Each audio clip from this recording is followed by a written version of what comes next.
तो भारतीय बाजारों में गिरावट का दौर है और गिरावट की इंटेंसिटी कुछ ऐसे समझिए कि करीब करीब 2 महीने या 1.5 महीने के अंदर ही 1 लाख करोड़ की बिकवाली आ चुकी है बाजारों में। और मार्केट कैप के अंदर भी एक बड़ा इरोजन हुआ है। 44 लाख करोड़ के आसपास की मार्केट कैप वाइप आउट होते हुए दिखाई पड़ी है महज इस साल के दौरान अब तक। तो इस तरह की बड़ी बिकवाली मार्केट्स में चल रही है। इस बिकवाली के बीच में अब आपकी रणनीति क्या होनी चाहिए, किस तरह से आप इस गिरावट को देखें, कहाँ ये थमेगी, जरा इन सब चीज़ों पर बातचीत कर लेते हैं। और अलग अलग जानकार हमारे साथ जुड़ ही रहे हैं, तो उनमें आज बातचीत करने के लिए हमारे साथ रोहित सर मौजूद हैं। रोहित श्रीवास्तव सर, जिनसे हम चर्चा करेंगे खास तौर से मार्केट्स को लेकर भी कि कैसे वो मार्केट्स को लीड कर रहे हैं। रोहित सर जो कि फाउंडर हैं indiacharts.com के। रोहित सर नमस्कार, स्वागत है कार्यक्रम में। पहले तो सर, मार्केट्स में जो स्टेट ऑफ माइंड चल रही है, जो स्टेट चल रही है अभी बाजार में, ये कुछ हद तक डरा भी रही है और पैनिक भी कर रही है। ये आप मतलब कितने ग्रीडी हो या फियरफुल हो अभी के बाजार में? तो सबसे पहले बहुत ही शुक्रिया मेरे को इस चर्चा में शामिल करने के लिए। और बाजार का माहौल कुछ ऐसा है कि फियरफुल तो सब लोग हैं। और जब सब लोग फेयरफुल हो जाते हैं तो समय होता है ग्रीडी होने का। जी।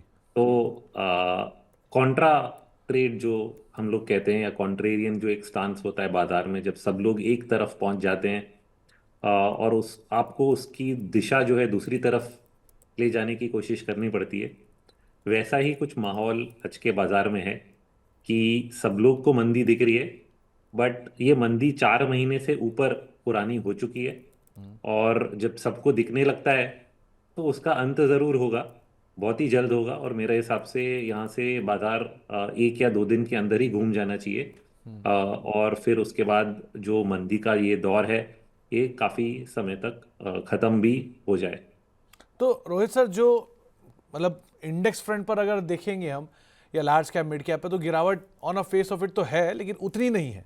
लेकिन स्मॉल कैप मिड कैप की जो कंपनियां हैं वो तो 50-50%, 60-60% तक वाइप आउट हो चुकी है। और ऐसा नहीं है कि खराब नाम है, बहुत अच्छी अच्छी कंपनियां, बहुत अच्छे अच्छे कारोबार वाली, वो भी 50-60% के आसपास वाइप आउट हो गई। सो क्या इंडिविजुअल कंपनी स्पेसिफिक या केस टू केस बेसिस में कंफर्टेबल जोन आने लग गया है एंटर करने के लिए? केस टू केस बेसिस पे आई थिंक ऐसा हो चुका है कि कंफर्टेबल जोन आ रहा है। तो क्या होता है कि जब बाजार बहुत ही ज़्यादा तेज हो जाता है तो लोग कोई भी शेयर के पीछे भागने लगते हैं। तो अच्छी वाली भी हैं। मैं बुरा नहीं बोलूंगा, बट क्या है कि ग्रोथ के हिसाब से सब कुछ नहीं होता है। कुछ कंपनियों के वैल्यूएशंस जो हैं ज़्यादा बढ़ जाती हैं। कंपनी शायद बुरी ना हो, पर उसमें अगर ग्रोथ नहीं है तो वो वैल्यूएशंस जस्टिफाई नहीं होती हैं। तो ये क्लियरिंग अप प्रोसेस है, जहाँ पे इस करेक्शन में ऐसा होगा कि जो कंपनियां आगे जाके ग्रोथ नहीं दिखाएंगी उनमें जो अपवर्ड ट्रेंड है वो काफ़ी धीमा हो जाएगा। और रिटर्न्स जो हैं वो बाजार के कंपैरिजन में कम हो जाएंगी। बट जो दूसरी कंपनियां हैं जिनमें ग्रोथ फैक्टर्स स्ट्रांग है वो आगे भी अ, वापस परफॉर्म करने लगेंगी। तो ये जो एक डिफरेंशिएशन प्रोसेस है, ये शायद शुरू हो गया है। और और ये शायद खत्म भी नहीं नहीं हुआ हो, क्योंकि मिड कैप स्मॉल कैप के साइकिल्स कुछ ऐसे हैं कि 2-3 साल के तेजी के बाद एक आध साल के लिए अंडर परफॉर्मेंस आता है। तो large cap to mid cap का जो परफॉर्मेंस है वो शायद लार्ज कैप्स के फेवर में रहे अगले 1 साल, ऐसा मान के चले। बट जरूर इसमें स्टॉक स्पेसिफिक, जैसे आपने बोला, कंपनियां जो ग्रो कर रही हैं उनमें भी परफॉर्मेंस आएगी और वैल्यूएशंस उनके कहीं ना कहीं जाके अट्रैक्टिव हो चुके हैं। तो रोहित सर, जो कॉर्पोरेट अर्निंग अब तक आई है उसका ट्रेंड ऐसा कुछ रहा है कि किसी ने अच्छा नंबर दिया तो उसमें 4-5% की गिरावट, किसी ने खराब दिया तो 10%, हॉरिबल नंबर दिया तो लोअर सर्किट कई दिनों के लिए। सो ये सिचुएशन यहीं पे ही थमेगी Q3 में, या Q4 भी ऐसी कुछ देखने वाला है? नहीं, मुझे लग रहा है कि सी रिजल्ट सीजन में वॉलेटिलिटी तो हम लोग हर बार देखते हैं, but worst of the earnings जो हम लोग कह सकते हैं, अर्निंग्स फ्लो जो है वो हमारे सामने आ चुका है। अब यहाँ से मार्केट्स क्या एंटिसिपेट करेंगे कि जितने मेजर्स पिछले 1 महीने में लिए गए हैं, इनके होते हुए अगले 1 या 2 क्वार्टर्स में अर्निंग्स का टर्न अराउंड हो सकता है कि नहीं। मेरे हिसाब से कुछ हद तक तो हो सकता है। फिर उसके बाद हम देखेंगे कि उसका मोमेंटम कंटिन्यू होता है क्या, स्पीड अप होता है। अब ये क्यों होगा, इसके कई फैक्टर्स हैं। कई मेजर्स लिए गए हैं। क्योंकि करंट मंदी जो है ये एक ओवरहैंग है, पिछले करेक्शन का जो ओवरहैंग है वो हम लोग देख रहे हैं। बट आगे जाके जो रुख बनेगा वो बनेगा इस बेसिस पे कि लिक्विडिटी सबसे पहले जो काफ़ी टाइट हो गई थी उसको आरबीआई ने थोड़ा बहुत ढीला किया है। सिर्फ लिक्विडिटी मेजर्स ही नहीं बट इंटरेस्ट रेट्स को भी कम करके उसने ढीला किया है। तो ये एक सेटअप हो गया। दूसरी तरफ गवर्नमेंट ने टैक्स कट से भी लिक्विडिटी एक्सपेंड करी है, प्लस अपनी जो कीपेक्स स्पेंडिंग है उसको बढ़ा के, और जो अनस्पेंट पिछले साल का अनस्पेंट अमाउंट है दोनों को जब हम लोग एडअप करते हैं तो वो भी एक लार्ज लिक्विडिटी इंजेक्शन है जो बाजार में आगे के महीनों में आएगा। तो ये सब जब मेजर्स हम लोग कंबाइन करते हैं तो इसका कंबाइंड इफेक्ट अगले 3 से 6 महीने में आप धीरे धीरे देखने लगेंगे, तो मार्केट्स इसको पहले से ही डिस्काउंट करने लगेगा ना। जरूर अगर बाजार यहाँ से इम्प्रूव भी होता है, आप जैसे कह रहे हैं अप्रैल के महीने में रिजल्ट्स आएंगे, कुछ ना कुछ वॉलेटिलिटी हम लोग जरूर देखेंगे, but there will be a net net improvement. Correct level से काफी हम लोग इम्प्रूवमेंट देख चुके होंगे। तो corrections will be very very stock specific at that point of time. तो रोहित सर, जो एफआईएस की बिकवाली का दौर है, जो सिचुएशन हम देख ही रहे हैं कंटिन्यूसली पिछले कई सालों में भी और पिछले साल और इस साल में भी, तो ये जो इतनी हैवी सेल ऑफ है कुछ स्टेबल होगी क्या? क्योंकि रोज सुबह एक ही रोज शाम को नंबर आता है एफआईएस की बिकवाली का, इंटेंसिटी ज़्यादा इंटेंसिटी कम ये होता रहता है, लेकिन बिकवाली चली रही है और साइमल्टेनियसली रुपया भी अपने ऑल टाइम लोज पे कामकाज कर रहा है क्योंकि इतना स्ट्रॉन्ग रिडम्पशन है। सो क्या करा जाए इन दोनों चीज़ों का? एफआईआई के नंबर्स हिस्टोरिकली 2015 से ही काफी वीक हो चुके हैं। एनुअल डेटा देखते हैं तो भी पॉजिटिव फ्लोज के बहुत कम साल मिलते हैं हम लोग को। 2020 में जब कोविड के लोज से रिकवरी आई तब कुछ समय तक उनके नंबर्स पॉजिटिव थे, बट उसके बाद नेगेटिव ही हो गए हैं। तो ऐसा नहीं कि इसी साल नेगेटिव हुए, पिछले साल भी नेगेटिव थे। तो इनका जो पैटर्न है इसका कारण ही कुछ और है। इसका मार्केट के करंट लेवल्स, वैल्यूएशन, इन सब से लेके ज़्यादा कुछ महत्व नहीं है। मेरे को लगता है कि सबसे ज़्यादा महत्व इसको है हमारे जो टैक्सेशन का स्ट्रक्चर है फॉरेन इन्वेस्टर्स के लिए, उससे रिलेटेड है। और वो जब तक टैक्स स्ट्रक्चर वैसा रहेगा जहाँ पे लॉन्ग टर्म कैपिटल गेन्स उन पे लग रहा है, तो नया पैसा आने के जो चांसेस हैं वो काफ़ी कम हो जाते हैं। अब इसमें रोटेशन भी काफ़ी होता है और ये हमें कई कई बार नहीं दिखता है। आप डेली नेगेटिव नंबर ज़रूर देख रहे हैं, बट बीच में एक ऐसी भी एनालिसिस थी कि काफ़ी उनका आईपीओ में इन्वेस्टमेंट ज़्यादा है। तो नेट नेट अगर दोनों नंबर्स को हम एडअप करेंगे तो पूरा पैसा जो है कंट्री के बाहर नहीं जा रहा है, कहीं ना कहीं आईपीओ और सेकेंडरी मार्केट के बीच में भी घूमता है।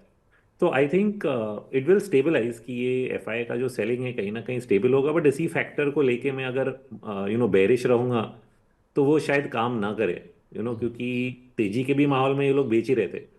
तो it is more about the overall liquidity जो कि भारत के बाजार में जब एक्सपैंड होगी तो मार्केट तो ऊपर की तरफ सेटअप होगा, और जो फ्लोज हैं जो कि आपके म्यूचुअल फंड में आ रहे हैं वो मार्केट को सपोर्ट करते रहेंगे। नहीं, तो अब ये म्यूचुअल फंड की आपने बात की, जो एफआईएस की रिकॉर्ड लोस की तरफ हम जा रहे हैं, होल्डिंग इंडियन मार्केट में 16-17% के आसपास पहुंच चुके हैं, एंड साइमल्टेनियसली जो डीआईएस हैं या जो म्यूचुअल फंड है उनकी होल्डिंग 9.5% है, रिटेल भी 9.5% ओन करता है। सो इस तरह का जो एक होल्ड इंडियन मार्केट में रिटेल और म्यूचुअल फंड का आ रहा है, ये नंबर क्या अभी और बढ़ता हुआ आप देख रहे हो या फिर ये सिचुएशन बदलेगी क्योंकि एफआईएस कभी ना कभी तो माल लेने आएंगे? तो जैसे मैंने बताया कि ये प्रिडिक्शन करना कि एफआई वापस माल लेने आएंगे बहुत ही मुश्किल है, क्योंकि उनका माल, नया पैसा अंदर भारत देश में लाने का जो कारण है वो टैक्स से रिलेटेड है, वो बाजार के लेवल से रिलेटेड नहीं है। तो बाजार तेज हो जाएगा तो डे टू डे जो सेलिंग है वो ज़रूर आप देखेंगे कि कम हो गई। और अगर इमर्जिंग मार्केट फ्लोज इंप्रूव होते हैं, क्योंकि वो मेनली डॉलर और बॉन्ड यील्ड से रिलेटेड था, अगर इमर्जिंग मार्केट फ्लोज पॉजिटिव हो जाते हैं तो भी थोड़ा बहुत पैसा इंडिया में आने लगेगा। बट भर भर के अगर आने की हम लोग कामना करेंगे तो वो शायद गलत हो जाए, क्योंकि उस चीज़ के लिए आपको टैक्स स्ट्रक्चर कहीं ना कहीं बदलना पड़ेगा। क्योंकि कई जो फॉरेन फंड्स हैं जब वो टेबल पे बैठते हैं वो ये सोचते हैं कि कौन से ऐसे देश है जहाँ पे हमें टैक्स नहीं भरना पड़े, और फिर वहां पे निवेश ज्यादा करते हैं। तो कहीं ना कहीं ये एक चीज उनको खटकती रहेगी। इसलिए फ्लोज, जो सेलिंग प्रेशर है वो जरूर कम हो सकता है तेजी के माहौल में। ईटीएफ फ्लोज अगर पॉजिटिव हो जाते हैं ग्लोबल माहौल इंप्रूव होने से, तो भी थोड़ा पॉजिटिव फ्लोज आप देख सकते हैं, बट बहुत ही ज्यादा पॉजिटिव होने की भी कामना नहीं कर सकते। तो रोहित सर, पहले ये माना जा रहा था कि जैसे रियल स्टेट हुआ, डिफेंस हुआ, रेलवेज हुआ, ये थोड़े एक्सपेंसिव हो गए थे और उस समय भी बैंक सस्ते थे, अब बैंक सुपर चीप हैं। सो आपके हिसाब से कहाँ पर वैल्यू दिख रही है? अगर किसी को नया पैसा डालना हो, कोई फियरलेस होकर बाजार में आगे बढ़ना चाह रहा है, तो उसके लिए कहाँ कहाँ पर अच्छे एवेन्यूज खुलते हुए दिख रहे हैं? तो बेस्ट वैल्यू अगर मैं सोचूं, कई सेगमेंट्स हैं। एक तो पब्लिक सेक्टर स्टॉक्स हैं generally, both PSU banks and PSU stocks in general, क्योंकि पीएसई इंडेक्स की जब हम बात करते हैं तो कई सेक्टर्स उसके अंदर आ जाते हैं। और ये काफ़ी अंडर वैल्यूड सेगमेंट है दूसरे सेगमेंट्स के मुकाबले। और पीएसई इंडेक्स करीब 30% गिर चुका है।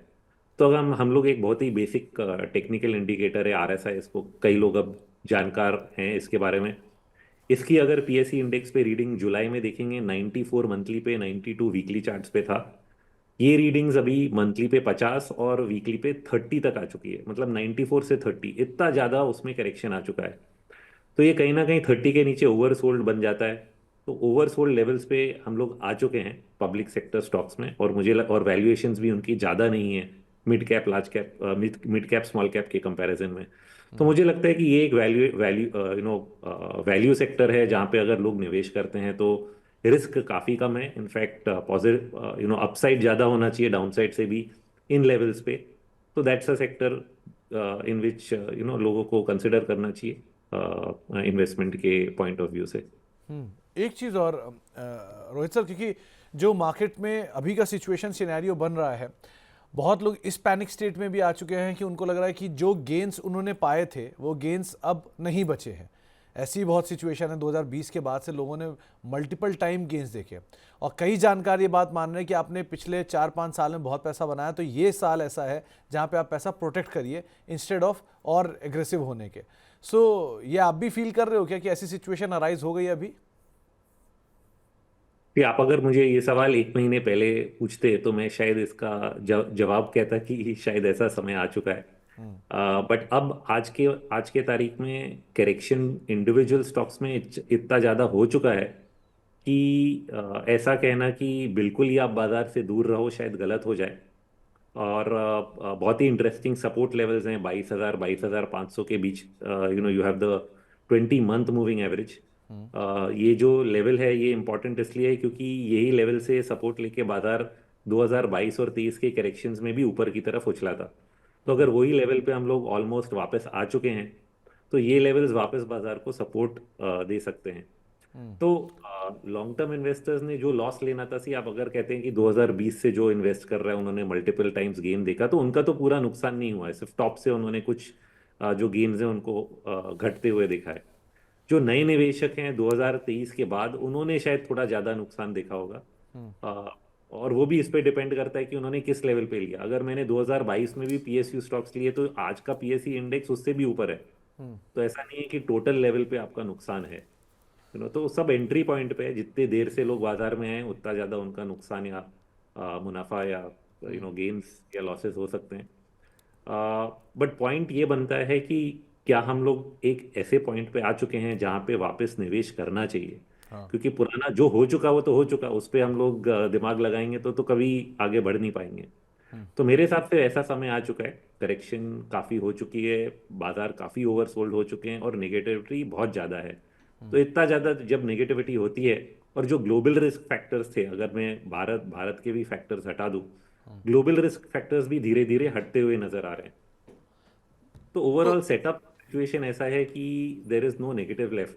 नहीं तो बट रोहित सर एक बात बताओ। हमारा ये दो एक करंट जी। ओवरहैंग है क्योंकि 3-4 महीने से जब गिर रहा है, मैंने आपको शुरू में बताया कि मिड कैप स्मॉल कैप में जो प्रेशर है ये एक्चुअली मार्जिन फंडिंग और ये सब जो लीवरेज होता है इससे भी आता है। तो ये लास्ट 1 वीक का जो सेलिंग है, अगर हम सिर्फ इसकी बात करें जो suddenly mid cap small cap में आया, तो ये जो कई ब्रोकर्स की बुक्स हैं इसमें जो लॉसेज रहते हैं क्लाइंट्स के, जो उन्होंने लीवरेज करके स्टॉक खरीदे हैं, वो कहीं ना कहीं बिकने लगते हैं। क्योंकि आप अगर उसके सामने एडिशनल मार्जिन नहीं देंगे तो ब्रोकर को सामने सामने काटना ही पड़ता है बिना पूछे। और फिर उस नुकसान को भरने के लिए आपके पोर्टफोलियो में से भी स्टॉक बेचने पड़ते हैं। तो ये एक पूरा प्रोसेस है, इसको हम लोग फिर लास्ट में एक अच्छे से शब्द में कैपिचुलेशन बोल देते हैं। तो ये कैपिचुलेटिव फेज है जो आप अभी देख रहे हैं बाजार में, इसलिए पॉजिटिव फैक्टर्स डिस्काउंट नहीं कर पा रहा है बाजार। बट एक एक जब ये कैपिचुलेशन खत्म हो जाएगा, और मैं कह रहा हूँ 1 या 2 दिन में ऑलमोस्ट खत्म ही हो गया है, तब आप पॉजिटिव इफेक्ट्स देखना शुरू करेंगे। तो सर ऐसा भी तो हो सकता है कि उसके बाद कहीं म्यूचुअल फंड की एनएवी मेंटेन करने के लिए उनकी तरफ से रिडम्पशन आना शुरू हो जाए, क्या ऐसी पॉसिबिलिटी भी है? क्योंकि मार्च पे हम खड़े हैं ऑलरेडी। तो मार्च को लेके आई डोंट, मतलब कौन करता है रिडीम हाँ मार्च महीने को लेके। हाँ। इसमें सिर्फ प्रॉफिट और लॉस बुकिंग ये होता है कि अगर आपका प्रॉफिट ज्यादा है, ओके, और आपके कुछ लॉसेस हैं, उसको उसके सामने आप उतना बेच के प्रॉफिट लॉस को राउंड अप कर देते हैं। हम्म, अभी इस साल नुकसान अगर जिसका ज्यादा होगा, वो अगर उसके सामने कुछ प्रॉफिट उसने शुरू में बुक किया है तो उस हिसाब से लॉस बुक करेगा। हम्म, नहीं तो फिर लॉस बुक करने का कुछ मतलब ही नहीं बनता है, लोग लॉस बुक भी नहीं करते हैं। हम्म, लोग सोचते हैं कि चलो ये रिकवर होगा तब हम लोग देखेंगे।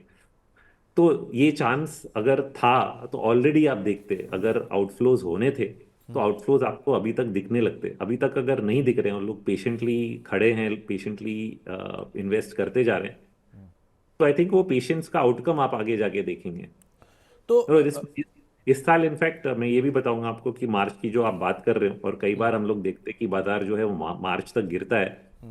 कहीं ना कहीं ये साइकिल जो है ये एक महीने आगे, एक महीने पीछे हो गई है, क्योंकि टिपिकली अब अगर पिछले एक या दो हम लोग बाजार के टॉप्स देखते हैं ना, वो करीब अक्टूबर के एंड में हुए थे। 2021 में भी अक्टूबर एंड में हुआ था। इस बार सब कुछ एक महीने पहले हो रहा है। सितंबर एंड में बाजार ने टॉप किया। स्मॉल कैप्स ने भी 2022 में जैन में न्यू हाई किया था, इस बार उन्होंने दिसंबर में न्यू हाई किया। तो मैं कह रहा हूँ कि मार्च में जो बॉटम होता है वो भी जाके आज फरवरी में हो चुका है। मार्च तक बाजार इंतजार नहीं करेगा, और सब लोग अगर मार्च का इंतजार कर रहे हैं कि मार्च में बिकवाली होगी और तब हम लेंगे, तो बाजार उससे ज्यादा स्मार्ट है, वो आगे निकल पड़ेगा। तो रोहित सर, एक एक बात और बताओ, ये जो क्वालिटी ऑफ पेपर है, जैसे कि एक तरफ आपके सामने वो कंपनियां हैं जिनके वैल्यूएशन 200 250 टाइम है, अभी भी कुछ कंपनियां जिनकी गिरावट के बावजूद भी 100 के मल्टीपल पर हैं, और दूसरी तरफ वो हैवी वेट है जो चले नहीं, जिनकी वैल्यू अभी भी 12 के 15 के 17 के मल्टीपल पे कामकाज कर रहे हैं। सो ये ग्रोथ वर्सेस वैल्यू का जो ये थीम चल रहा था, अब ये कहाँ पहुंचा है? यस। तो यही आपको आगे लेके जाएगा, क्योंकि सी जब लिक्विडिटी एक्सेसिव रहती है, इसमें दो चीज हो सकती हैं। या तो बाजार अपने ही वेट पे गिरता रहता है, ओके, वो एक सिनेरियो है। तो वो भी एक सिनेरियो आपने मुझे पूछा कि क्या बाजार ऐसे ही लुढ़कता जाएगा, रैलीज आएंगी, बट फिर से समय क्या आ गया है कि नहीं। और दूसरा है, अगर हम लोग लिक्विडिटी बाजार में बढ़ा के रख देते हैं, तो फिर बाजार जो है वो ग्रोथ या वैल्यू के पीछे भागता है। या तो आपके पास ग्रोथ होगी या वैल्यू होगा। अगर दोनों नहीं है और आपका वैल्यूएशन बहुत ज्यादा चढ़ चुका है, तो वो जो शेयर है वो नहीं चलेंगे। तो ये एक डिस्टिंक्शन अगले एक साल में आप देखेंगे बहुत ही साफ साफ, कि आपने अगर गलत शेयर ले लिया जिसका वैल्यूएशन ज्यादा है और जिसके यहाँ ग्रोथ नहीं दिख रहा है, तो वो पिटता जाएगा और आप गलत जगह में फंस जाओगे। तो ये थोड़ी रिसर्च करने की बहुत जरूरत है लोगों को, कि आप कहाँ पे निवेश कर रहे हैं। ऑफ कोर्स आप अगर फंड्स को दे रहे हो तो फंड्स भी ये एलोकेशन करेंगे कि कहाँ, जहाँ पे भी उन्होंने कैश इकट्ठा किया है, नया पैसा वो वैल्यू में लगाएंगे, या जहाँ पे उनको ग्रोथ समझ में आ रही है वहां पे लगाएंगे। तो ये ऑटोमेटिकली एक चेंज आ जाएगा बाजार में कि पैसा कहाँ पे जा रहा है। जी। चलिए रोहित सर, बहुत बहुत शुक्रिया हमारे साथ मौजूद रहने के लिए। आपसे और बात करता लेकिन समय का अभाव था, लेकिन बहुत बहुत शुक्रिया हमारे साथ मौजूद रहने के लिए और बातचीत करने के लिए। और उम्मीद करते हैं आप क्या सभी दर्शक या सभी निवेशक इस समय यही उम्मीद कर रहे हैं कि 2 से 3 दिनों के अंदर बाजार थमे और वापस घूमे। बहुत ज़्यादा बाजार नीचे आ चुका है, तो इसकी बहुत ज़रूरत भी है। बहुत बहुत शुक्रिया सर अपना समय में देने के लिए और हमसे चर्चा करने के लिए। तो फिलहाल हमारी इस खास पेशकश को यहीं समेटेंगे। एक ब्रेक का वक्त हो गया और ब्रेक के उस पार भी खबरों का सिलसिला बना रहेगा। नमस्कार।